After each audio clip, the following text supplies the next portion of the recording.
Assalamualaikum warahmatullahi wabarakatuh. Perkenalkan, nama saya Mahdi Alam Nur dengan prodi dari prodi Ahwal Syakhsiyah. Di sini saya akan menjelaskan tentang negara dan konstitusi. Ada 3 pembahasan atau materi saya yang saya bahas pada hari ini, yaitu pengertian korupsi, kedua faktor-faktor penyebab korupsi, dan dampak penyebab korupsi. Kita masuk pada materi yang pertama, yaitu pengertian korupsi. Pengertian korupsi bisa kita temui dalam berbagai macam perspektif, seperti yang telah disebutkan sebelumnya. Pengertian korupsi bisa terjadi dari segi kehidupan manapun, tidak pada pemerintah. Akibatnya korupsi juga berkembang dengan begitu banyak definisi. Secara internasional, belum ada satu definisi yang menjadi satu-satunya acuan di seluruh dunia tentang apa yang dimaksud dengan korupsi tersebut. Korupsi adalah istilah yang berasal dari bahasa Latin corruption, dari kata kerja corruptor yang bermakna busuk, rusak, menggoyahkan, memutar balik, menyogok, mencuri, maling. Menurut Kamus Oxford, pengertian korupsi adalah perilaku tidak jujur atau ilegal, terutama dilakukan orang yang berwenang.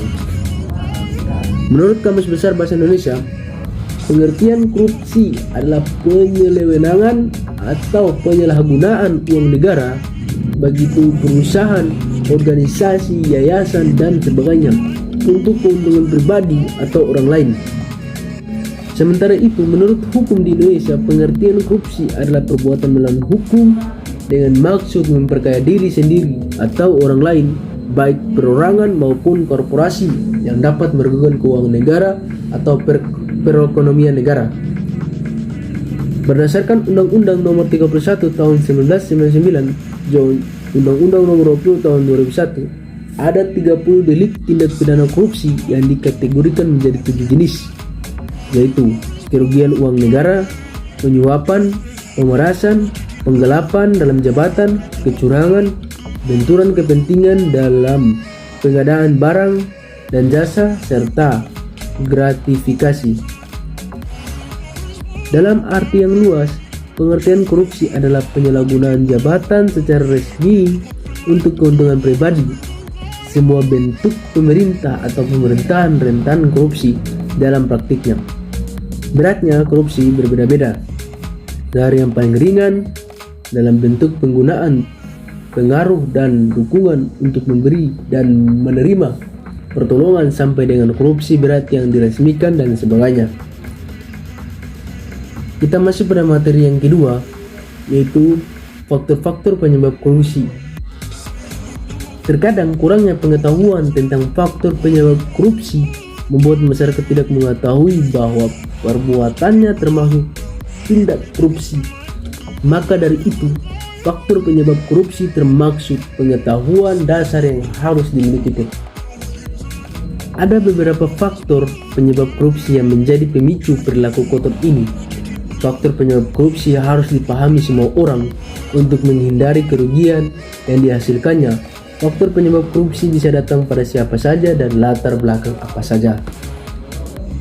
Yang pertama yaitu faktor internal. Faktor internal merupakan penyebab korupsi yang datang dari diri sendiri seseorang. Hal ini biasanya ditandai dengan adanya sifat manusia yang dibagi menjadi 2 aspek, yaitu berdasarkan aspek perilaku individu. Sifat tamak atau rakus. Sifat tamak atau rakus merupakan sifat manusia yang merasa selalu kurang dengan apa yang telah dimilikinya, atau bisa juga disebut dengan rasa kurang bersyukur. Orang yang tamak memiliki hasrat untuk menambah hartanya serta kekayaannya dengan melakukan tindakan yang merugikan orang lain seperti korupsi. Moral yang kurang kuat. Orang yang tidak memiliki moral yang kuat tentunya akan mudah tergoda melakukan perbuatan korupsi. Salah satu penyebab korupsi ini merupakan tonggak bagi ketahanan diri seseorang dalam kehidupannya. Bila seseorang memang sudah tidak memiliki moral yang kuat atau kurang konsisten, bisa menyebabkan mudahnya pengaruh dari luar masuk ke dalam dirinya. Gaya hidup yang konsumtif. Gaya hidup tentunya menjadi salah satu penyebab korupsi yang disebabkan oleh faktor eksternal. Bila seseorang memiliki gaya hidup yang konsumtif dan pendapatannya lebih kecil dari konsumsinya tersebut, maka hal ini akan menjadi penyebab korupsi. Tentunya hal ini sangat erat kaitannya dengan pendapatan seseorang. Berdasarkan aspek sosial. Berdasarkan aspek sosial bisa menyebabkan seseorang melakukan tindak korupsi. Hal ini bisa terjadi karena dorongan dan dukungan dari keluarga, walaupun sifat pribadi seseorang tersebut tidak ingin melakukannya. Lingkungan dalam hal ini malah memberi dorongan untuk melakukan korupsi, bukannya memberikan hukuman. Faktor eksternal. Faktor eksternal penyebab korupsi lebih cenderung terhadap pengaruh dari luar, diantaranya bisa kamu lihat dari beberapa aspek. Aspek sikap masyarakat terhadap korupsi. Penyebab korupsi dalam aspek ini adalah ketika nilai-nilai dalam masyarakat kondusif untuk terjadinya korupsi. Masyarakat tidak menyadari bahwa yang paling rugi atau korban utama ketika adanya korupsi adalah mereka sendiri. Selain itu, masyarakat juga kurang menyadari kalau mereka sedang terlibat korupsi. Korupsi tentunya akan bisa dicegah dan diberantas bila ikut aktif dalam agenda pencegahan dan pemberantas korupsi tersebut. Untuk itu diperlukan adanya sosialisasi dan edukasi tentang kesadaran dalam menanggapi korupsi ini bagi masyarakat. Aspek ekonomi.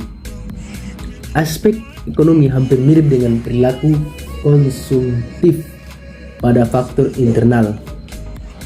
Bedanya di sini lebih ditekankan kepada pendapatan seorang, bukan kepada sifat konsumtifnya.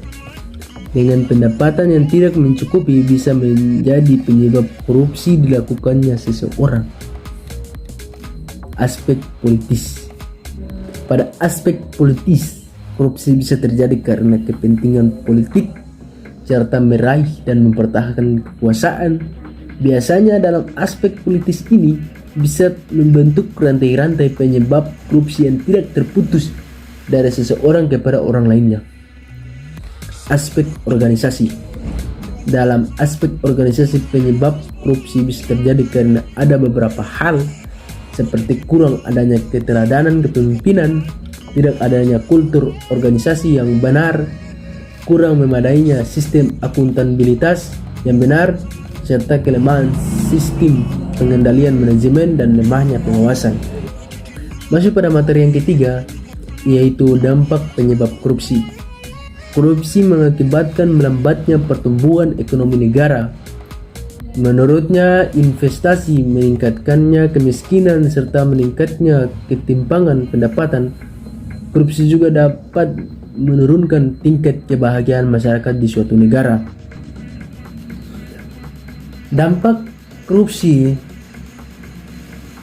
itu juga dapat menurunkan tingkat kebahagiaan masyarakat di suatu negara. Itu merupakan tindakan yang sangat merugikan negara. Itulah pemaparan materi saya. Semoga apa yang saya sampaikan bisa kawan-kawan pahami. Sekian dari saya. Wassalamualaikum warahmatullahi wabarakatuh.